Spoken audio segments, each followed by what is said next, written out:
জানো, রমজান মাস কেবল ক্ষুধা ও তৃষ্ণা উপবাসের নয়, এটি আমাদের আত্মাকে পরিশুদ্ধ করার, হৃদয়কে আলোকিত করার সময়।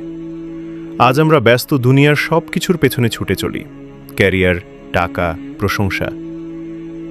কিন্তু কি আমরা কখনো থেমে দেখেছি আল্লাহর সন্তুষ্টি ছাড়া এই জীবন কি সত্যিই পূর্ণতা পায়?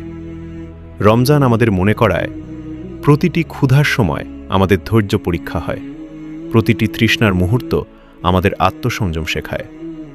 যদি আমরা সত্যিই আল্লাহ নৈকট্য চাই, তাহলে এই মাসে আমাদের ছোট ছোট কাজগুলো, নামাজ, কোরআন তেলাওয়াত, দান আর সহমর্মিতা, সবই হয়ে ওঠে আমাদের জন্য প্রিয় আমল। মনে রেখো, রমজান আসে বারবার না।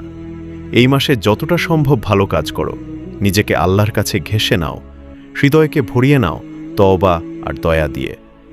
তুমি হয়তো মনে করো শুধু তুমি ছোট একজন মানুষ, কিন্তু মনে রেখো, একটু ভালো কাজও যদি নিঃস্বার্থভাবে করা হয়, তাহলে আল্লাহ তা গ্রহণ করেন এবং তা বড় ফল দেয়।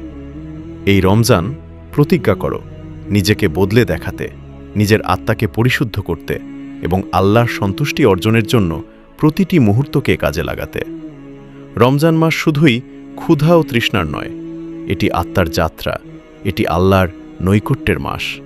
তো চলো, আজ থেকেই শুরু করি, হৃদয়কে আলোকিত করি, মনকে পরিশুদ্ধ করি, আর এই রমজানকে করি আমাদের জীবনের সবচেয়ে মূল্যবান মাস।